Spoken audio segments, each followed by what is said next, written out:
गुरुजी जैसे कि ज़्यादातर माताओं का सवाल है, जैसे कि माताओं का, बहनों का, क्या उनको क्या कहीं धार्मिक स्थल पे जाते हैं तो वहाँ पे जो पसंद मूर्ति आ जाती है बड़ी बड़ी, उनको लगता है कि स्वयं रूप बाल्य अवस्था में या जो बड़े बड़े दिखते हैं, तो उनको ऐसा लगता है कि छोटी में जैसे होता आकर्षण लगता है या मंदिर का सजावट के लिए वो बड़ी बड़ी मूर्तियाँ रखने की इच्छा होती है या रखते हैं घर में।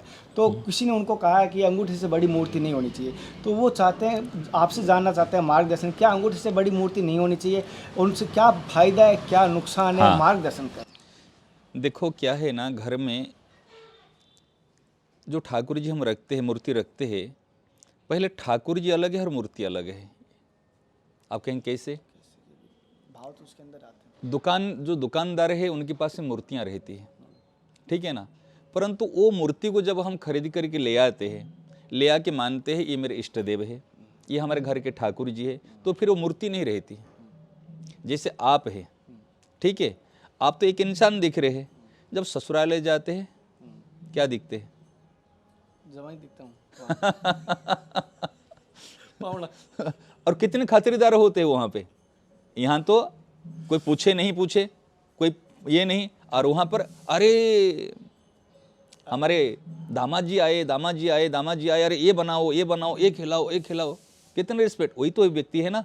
लेकिन जैसे ससुरालय में आपकी दृष्टिकोण चेंज हो जाती है, इस प्रकार जो मूर्ति दुकान में रहती है, जब घर पे ले आते हैं उनको ना, वो मूर्ति नहीं रहती। कभी अपने ठाकुर जी को मूर्ति मत कहना, मूर्ति नहीं समझ। मूर्ति होने से फिर वो भाव नहीं है, मूर्ति नहीं है, ठीक है ना। और कभी अपने चित्रपट में अगर सेवा रखते हैं, फोटो में, कभी उनको चित्रपट फोटो मत कहना, ये हमारे साक्षात चिन्मय चिन्मय हैं। जैसे बांके बिहारी लाल है, जैसे हमारे जो सत्य चेतन आत्मा जिस प्रकार कहते हैं, परमात्मा सच्चिदानंद में जिस प्रकार है, इस प्रकार सत्य स्वरूप है, चेतन स्वरूप है, अविनाश स्वरूप है, ये भाव रखना। रही दूसरा प्रश्न आपका, जैसे आप कहीं पे जाते खरीद करके ले आते हो, आप घर में कहीं पर ऐसे दर्शन के लिए रख सकते, कोई मना नहीं, चाहे कितने बड़े मूर्ति रखो, चाहे कितने बड़े फोटो रखो, घर पे रख सकते। लेकिन जो सेवा में रखोगे घर में, जिनको आप भगवान मानोगे, जिनको आप इष्ट आराध्य मानोगे, ये लगभग 11 इंची से नीचे होनी चाहिए। 11 इंच। हाँ, 11 इंची से 1 फीट से नीचे होनी चाहिए, जिनको आप सेवा में घर पे रख सकते हो।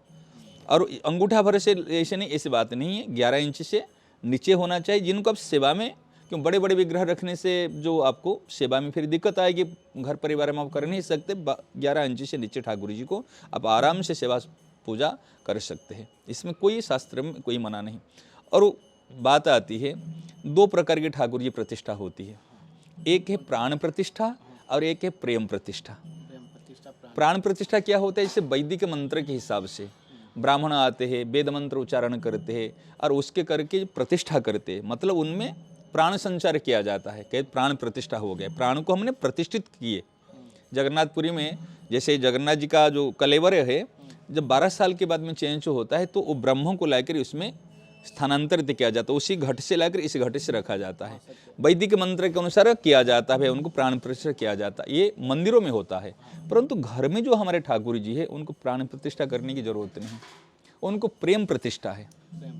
प्रेम प्रतिष्ठा कहते अपना मान लिए, ये मेरा अपना है, ये मेरा बेटा है, ये मेरे पति है, ये मेरे प्रभु है, ये स्वीकार करके भगवान का नाम कीर्तन करो, पंचामृत से अभिषेक करा दो, भगवान का नाम कीर्तन कराओ, पदगान करो और उसके अनुसार नाम के द्वारा उनको प्रतिष्ठित कराओ, ठीक है ना। उसमें हो जाएगा प्रेम प्रतिष्ठा। और प्रेम प्रतिष्ठा से उनकी सेवा पूजा करोगे तो कोई अपराध नहीं, कोई दोष नहीं, कोई पाप नहीं, कुछ भी नहीं, ठीक है ना।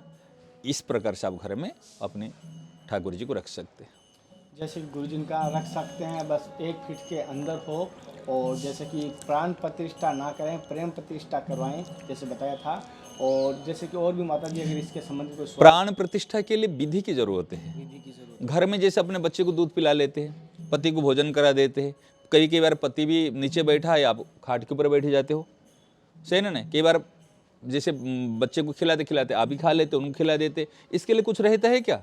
ये जो प्रेम प्रतिष्ठा में ये भाव होता है, माने प्रेम है, पिता से प्रेम है, पुत्र से प्रेम है, पति से प्रेम है। और जब मंदिर में जाएंगे तो वहाँ पर सारी शुद्धि की आवश्यकता है, घर में भी शुद्धि की आवश्यकता, वहाँ पर प्राण प्रतिष्ठा है, वहाँ पर मर्यादा है, वहाँ पर वेद की विधान को मानना पड़ेगा। इसलिए मंदिरों में होते हैं प्राण प्रतिष्ठा, और घर में जो हम अपने ठाकुर जी को रखते हैं, ये हमारे घर का सदस्य है, ये मानो तो प्रेम होगा। यदि प्रेम नहीं होगा तो फिर भगवान तो बहुत, सब जगह तो भगवान ही है, मंदिर भी बहुत है, मंदिर भगवान है। तो भगवान होने से क्या हो जाएगा, वो भगवान के प्रति एक प्रेम होना चाहिए, एक आकर्षण होना चाहिए। और प्रेम आकर्षण होगा अपनापन से। यदि उनको आप अपना मानोगे, अपना बेटा मानोगे, अपना भाई मानोगे, अपना दोस्त मानोगे, तब उनसे अपनापन होगा, तो प्रेम होगा। कई माता बहन ऐसे होते हैं, घर में जो ठाकुर जी उनके होते, लड्डू गोपाल आदि, कभी उनके परिवार का किसके मृत्यु हो गई, किसका शरीर चला गया, वो दूसरे घर में जाकर पहुंचा देते हैं। कहे अपना घर में सूतक हो गया, सुआ सूतक हो गया, अपने घर पे ले जाओ। क्या आपके घर में जो आपका बच्चा, मान लीजिए अभी 5 साल का की, 2 महीना की, 6 महीना की है, क्या कोई घर में मर जाएगा तो बेटे को दूसरे घर में दे दोगे? क्या आपके घर के सदस्य दूसरे घर में चले जाते हैं? यदि उनको घर का सदस्य मानोगे तो आपको स्वासूतक नहीं लगेगा, उनको दूसरे घर में देने की जरूरत नहीं। गुरुजी जैसे इस बात को मैं काटना चाहता हूँ छोटी हाँ। सी में, जैसे अगर जैसे ठाकुर जी लड्डू गोपाल जी की पूजा करते हैं, माता जी ने जो सवाल नहीं किया, मैं जैसे मासिक धर्म आता तो उस समय उसको दोष नहीं लगेगा माता जी को, अगर लड्डू गोपाल अच्छा, यदि आपकी उनके प्रति पुत्र का भाव है, हाँ ठीक है ना, यदि आपके एक छोटे बच्चा है जो माता बहन का है, अगर वो मासिक धर्म के अनुसार रहे, क्या बच्चे को गोद में नहीं ले रहे हैं? क्या बच्चे को दूध नहीं पिला रहे? तो फिर तो इसमें है, यदि आपका पुत्र का भाव है तो इसमें कोई दिक्कत नहीं है। हाँ, और रही बात हमारे मर्यादा की बात है, घर में तो माता बहन है और भी के रहती है, सास है, जैसे ननंद है कि बहन है, यदि मासिक धर्म के अनुसार अपने शुद्धि के लिए, थोड़ा सा पवित्रता के लिए, तो फिर और कोई इसमें सेवा कर ले, भाव है। लेकिन घर से बाहर कहीं दूसरे घर में भेज देना उचित नहीं है। अपना घर का सदस्य है, घर पे रखना है और उनकी सेवा पूजा बढ़िया से करना है, ठीक है। एक मेरे भाई है, हर बार कहते हैं सर मेरा भी सवाल लीजिए, संतों से कीजिए। उनका हो सकता है कुछ संतों को उनका सवाल पसंद आए, कुछ नहीं आए। हाँ, कोई बात फिर भी एक बार उनकी है 30 सेकंड में उन्होंने अपनी बात कही है पूरी। सर मैं जोधपुर राजस्थान से नरपत सिंह बोल रहा हूँ, एडवोकेट हूँ पेशे से। मैं ये कहना चाहता हूँ कि हमारे हिंदू समाज जो जितने साधु संत है, वो अपने पास जो देव इष्ट की साधना वगैरह जो होती है, प्रत्यक्ष जो भी साधना होती है, वो देते नहीं किसी को, अपने साथ लेके शांत हो जाते हैं। जबकि मुसलमान के अंदर ऐसा नहीं है। मुसलमान जाति के प्रत्येक साधु संत जो भी होता है, मौला वगैरह मौलवी जो भी, उनके पास जितनी भी साधना होती है, वो गरीब से गरीब आज वो देते हैं, जा तू तेरा कल्याण करना और अपने परिवार का भरण पोषण करना, लोगों का भला करना। ये हिंदू लोग इनकी साधु संतों को समझाओ, ऐसा न करें। सांगी से धर्म की, सनातन धर्म को बढ़ावा कर जगह घाटा हो रहा है। पहले कितने थे लोगों को जिंदा कर दे, वो कितने बुरी शक्तियां थी, वो कंट्रोल करते, देव का प्रतिष्ठा होता था, कई तरह के जिसका प्रचार होता था। अभी कुछ भी नहीं ऐसा। शॉर्टकट में आप इनका मैं बात बताना चाहता हूँ। इनका इन्होंने बहुत फास्ट, मैंने ऐसे बोल दिया 30 सेकंड में भेजा। हाँ, कोई बात। इन्होंने फास्ट बोल दिया। इनका कहना है कि हमारे धर्म में पहले की टाइम में सुना कि इतनी इतनी शक्तियाँ होती थी, तो वो आज शक्तियाँ लुप्त हो रही है। लेकिन दूसरे धर्म में जो है वो अपने जो जैसे एक संपत्ति होती है, आने वाली पीढ़ी को देख के जाते हैं।